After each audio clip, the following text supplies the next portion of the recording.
amigas, amigos, paisanas, paisanos, me da mucho gusto estar aquí en Tampico. Ya seguramente ustedes lo saben, conozco Tampico desde hace muchos años, desde que era niño, que veníamos de Tabasco a ver a familiares que siguen viviendo aquí en Tampico, en Ciudad Madero. Y pues desde entonces le tengo un afecto, un cariño sincero a Tampico y a esta región de Tamaulipas. Hemos avanzado mucho en el país, en Tamaulipas, y ahora han mejorado sustancialmente las condiciones. Hay circunstancias muy favorables, condiciones inmejorables. También les digo, estoy muy contento y vuelvo a repetir, lo expreso con sinceridad, estoy muy contento por el gobernador que tienen en Tamaulipas. Ya era tiempo. Habían padecido mucho de malos gobiernos.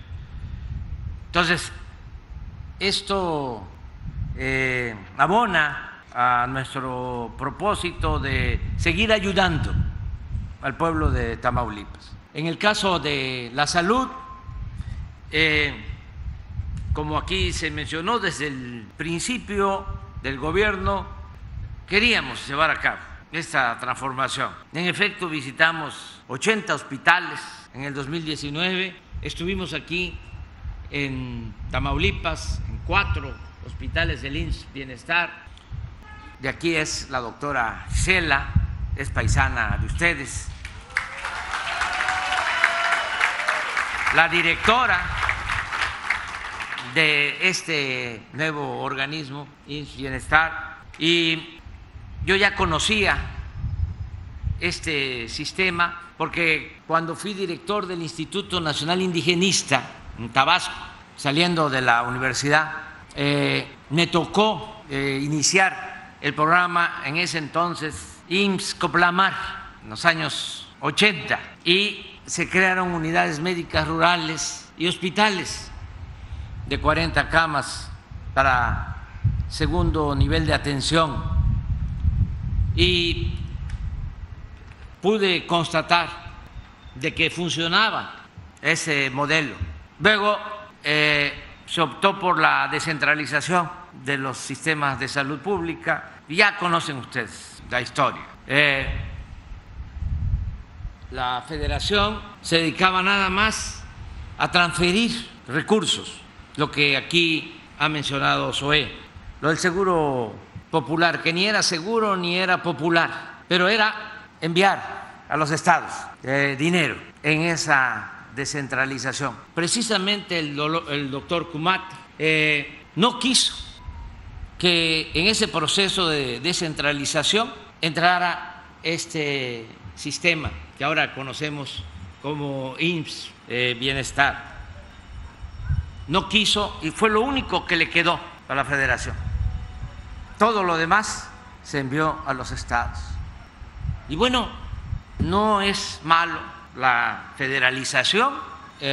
¿Por qué hablar de centralizar? Los liberales siempre buscaron el federalismo, los conservadores el centralismo, todo el siglo XIX, pero se fue echando a perder todo en los estados por el mal ejemplo de la federación, y esa descentralización, todos esos recursos se destinaban a otros fines y se robaban del dinero destinado a la salud pública, se robaban el dinero de las medicinas. Bueno, por eso desde que entramos dijimos vamos a reformar el sistema de salud, que está por los suelos. En eso estábamos cuando llega la pandemia y tuvimos que actuar con emergencia, con urgencia, y lo que aquí mencionó el doctor Américo Villarreal, conseguir equipos, que nadie se quedara sin una cama, sin un ventilador, a conseguir las vacunas. Logramos salvar muchas vidas porque en 5 meses vacunamos con una primera dosis a todos los adultos mayores del país. Y ustedes saben, como médicos, como enfermeras, la importancia de la vacuna. Hace unos días hablaba de que no vinieron los europeos porque nos han querido manipular mucho con eso, de que vinieron a civilizarnos. Y no, porque nosotros somos herederos de culturas milenarias. Si van a la zona maya o aquí, a la Huasteca, van a encontrar vestigios, sitios arqueológicos que datan de 200 años antes de la era cristiana o 600 años después de Cristo, pero 1000 años antes, cuando menos, de que llegaran los europeos. Nosotros tenemos profundas raíces culturales. Eso nos ha salvado mucho. Nosotros podemos salir adelante ante tragedias, inundaciones, terremotos, pandemias, malos gobiernos, por nuestras culturas. Hoy hablaba yo de eso también en la mañana, de cómo en Estados Unidos están enfrentando una pandemia que es muy dolorosa, lo del consumo del fentanilo. Mueren 100,000 personas al año y duele mucho porque la mayoría jóvenes, pero es un problema muy difícil porque tiene que ver también con lo social, con un estilo de vida, con una idiosincrasia muy distinta a la nuestra. Nosotros, por ejemplo, nos mantenemos unidos como familia.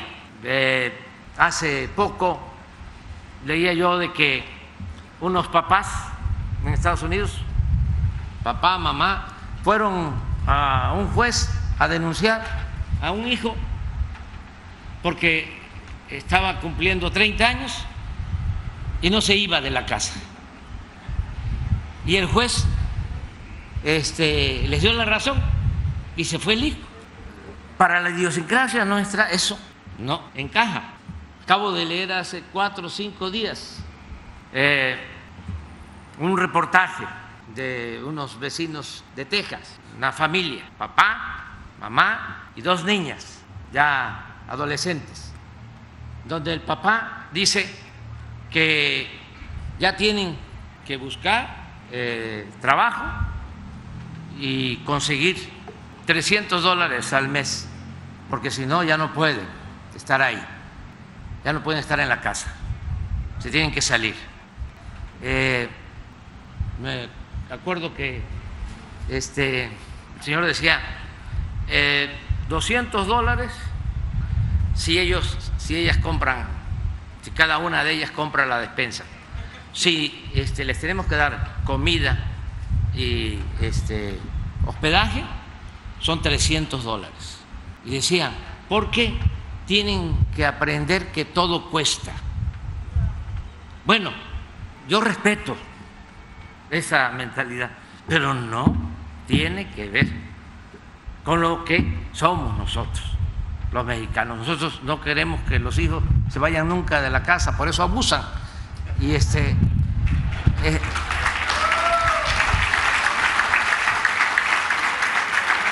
pero ¿qué pasa si se van los jóvenes desde la adolescencia?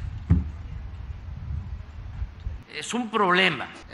Nosotros tenemos una tradición cultural que nos da fuerza y que nos ha salvado siempre. De modo que vamos a seguir buscando el bienestar de nuestro pueblo y tenemos ahora que ya pasó la pandemia, tenemos que dedicarnos a fortalecer este sistema. No tenemos problema de presupuesto, no hay. Lo que dijo también aquí el doctor, no hay límite cuando se trata de salud. Lo que tenemos de obstáculo pues es la complejidad que significa el sacar adelante un sistema que se echó a perder, que nos ha costado mucho sacar adelante. Imagínense, compraba el gobierno a 10 distribuidoras 100,000 millones de pesos en medicinas, ni siquiera laboratorios, sino 10 distribuidoras, 100,000 millones. Tenían el control de la compra-venta de los medicamentos, todo un negocio, y no se permitía que se pudieran comprar los medicamentos en el extranjero. Ahora ya no, nos costó trabajo, modificamos las leyes, enfrentamos una campaña fuertísima en contra, acusándonos de que no había abasto, que no tenían los niños con cáncer medicamentos, muy fuerte, porque estaban detrás estos intereses. Ya eso lo resolvimos, nos vamos a ahorrar en la compra de todas las medicinas y equipos alrededor de 50,000 millones de pesos de ahorro. Y ya tenemos resuelto el abasto de este año y del año próximo. Todas las claves. Entonces, pero nos llevó mucho tiempo. Lo mismo, ¿cuántos hospitales abandonados, inconclusos, sin equipos? Ahora estamos también mejorando la infraestructura hospitalaria y enfrentando problemas estructurales, la falta de médicos generales y sobre todo de especialistas, porque no les importó impulsar la educación y se inventó la mentira de que los jóvenes que querían ingresar a las universidades públicas a estudiar medicina no pasaban del examen de admisión. Y eso no es cierto. No es que no pasaran el examen de admisión, es que no había cupo, no había espacio. Si presentaban examen 1,000, había cupo para 100, 900 eran rechazados. Por eso tenemos actualmente un déficit de médicos y sobre todo de especialistas. Y ese sí es un problema más complejo, difícil, pero ya también estamos avanzando, ya se están buscando opciones. Tenemos ya médicos de Cuba que el gobierno de Cuba nos está enviando. Agradecemos mucho al pueblo y al gobierno de Cuba por esta muestra de solidaridad. Tenemos como 700 especialistas ya contratados. No les gusta a algunos, no crean que me importa mucho. Yo lo que quiero es que la gente tenga médico. Estamos hablando de derechos humanos, esto no es ideológico, esto no es político. Hablaba yo hoy también en la mañana de que lo del fentanilo, claro que le escribí al presidente de China pidiéndole que nos ayuden para el control del envío de estos químicos y en la carta que le envié le hablaba de que no es un asunto ideológico, no es un asunto político, es que están perdiendo la vida miles de seres humanos en Estados Unidos, la mayoría joven. Entonces, que sí necesitamos control de estas drogas, control del fentanilo. Bueno, pues es lo mismo en el caso de los médicos. Y ASOE se le ocurrió, y esa es una idea extraordinaria, de que los jubilados especialistas, que hay muchos, que puedan ser contratados en este sistema IMSS Bienestar. Tienen su jubilación, pero podrían ayudarnos trabajando como especialistas, mediante convenios, cuando menos de 5 años, porque hay jubilados que están bien todavía de salud y podrían ayudar 5 años. Y son ingresos pues razonables, y si no tenemos especialistas, los vamos a traer del extranjero, pues mejor que al que está jubilado se le ofrezca la posibilidad de que pueda estar en un turno en un hospital del IMSS Bienestar. Eso ya se está haciendo. Y aprovechar para reiterar el compromiso de que vamos a basificar a todos los trabajadores del sector salud, a todos.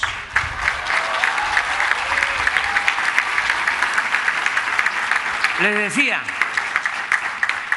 tenemos el presupuesto.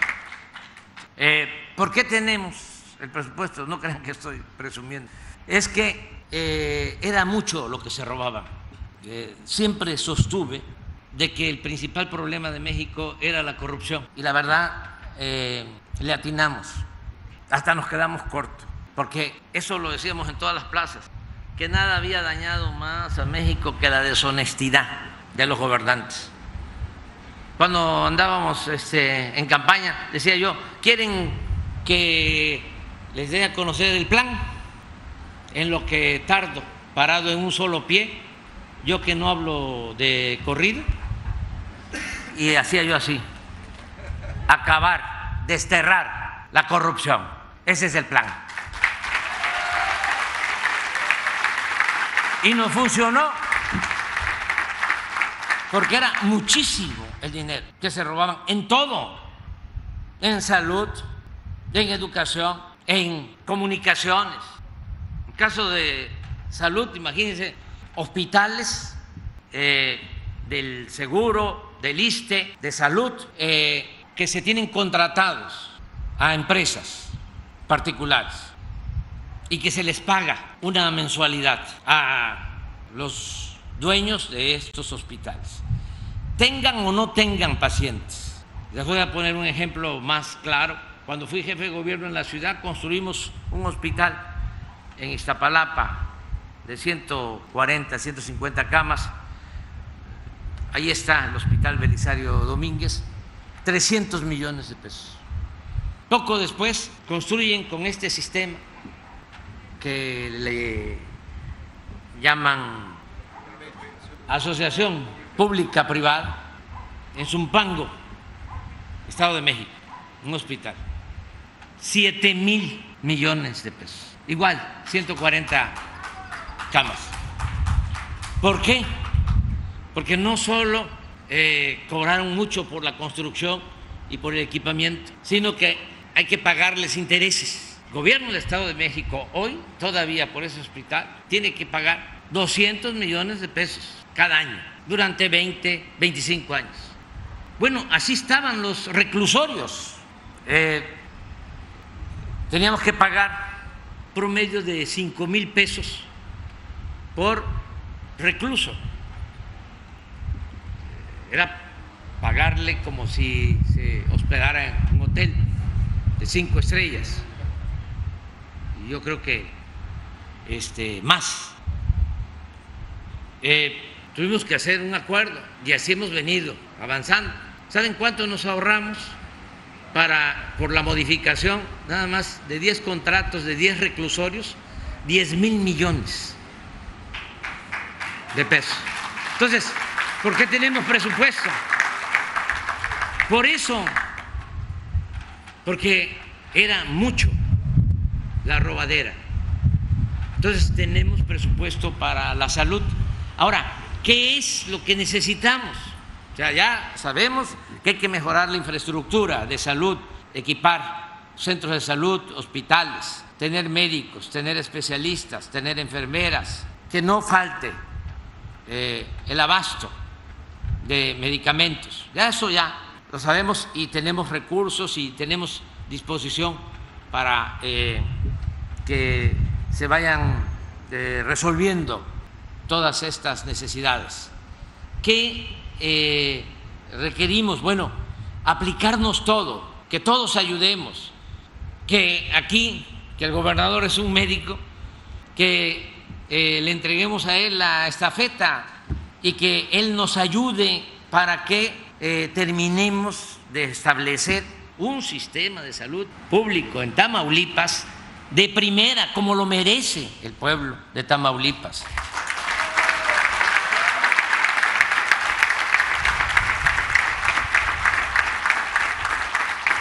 Es un asunto ya de tiempo.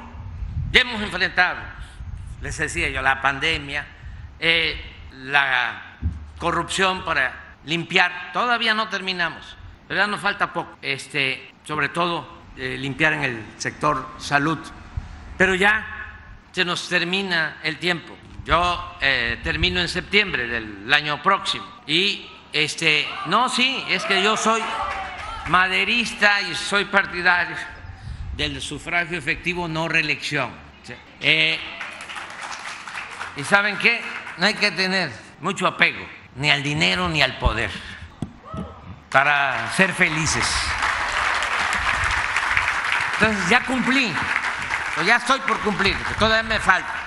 Hoy en la mañana también decía yo de que es 1 año, 4 meses, pero decía San Benito que las 24 horas del día son 8 para trabajar, 8 para descansar y 8 para pensar. ¿Pero qué vamos a estar pensando? Hechos, no palabras. Es decir, y hablaba yo también de algo que ustedes saben, que los bebés duermen muchísimo, ¿no? Pero la gente mayor ya no necesita dormir mucho. Entonces vamos a hacer rendir mucho el tiempo que nos queda, pero sí tenemos que consolidar este sistema de salud. Agradecerles mucho por todo su apoyo, su confianza, decirle a todos los trabajadores de la salud de Tamaulipas que no solo se les va a mantener su nivel de ingresos, sus prestaciones, no, se les va a basificar a todos, a todos. Y que voy a estar viniendo para evaluar cómo vamos.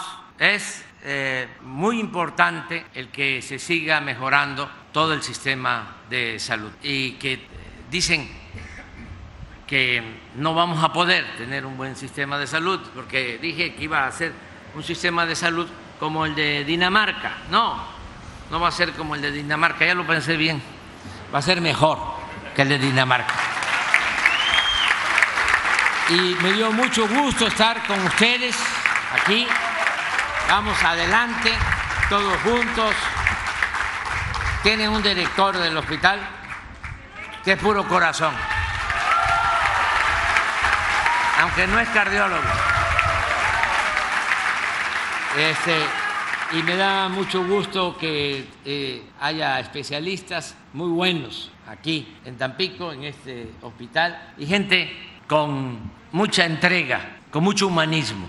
Y termino así felicitándoles de veras por el gobernador que tienen. Conocí a su papá. Lo conocí antes de que fuera gobernador de Tamaulipas. Lo conocí por el ingeniero Leandro Rovirosa Guade, que era el director de aguas, luego fue subsecretario en recursos hidráulicos, un técnico hidráulico de primera, de lo mejor de México y de los mejores del mundo. Entonces conocí al ingeniero Américo Villarreal y luego pues fue gobernador. Yo creo que fue de los últimos buenos gobernadores, porque ya después, ya saben ustedes, ¿no? Ya para qué hablamos de eso. Pero ahora tiene la responsabilidad, el doctor Américo, y es una gente buena. ¿Por qué les felicito? Porque estaba yo con alguna preocupación. Era un momento decisivo. Había un ambiente enrarecido, había miedo y la gente salió a votar. O sea, hubo elecciones creo que en 6 estados y donde hubo más participación ciudadana fue en Tamaulipas. A pesar de ese ambiente enrarecido, a pesar del miedo, del temor, creo que hasta hubo mal tiempo, ahí estuvo la gente y votó por un cambio verdadero. Por eso, felicidades al pueblo de Tamaulipas. Y no va a ser en vano. Estoy seguro que el doctor Américo Villarreal va a seguir actuando con rectitud y con honestidad. Muchas gracias a todas y a todos.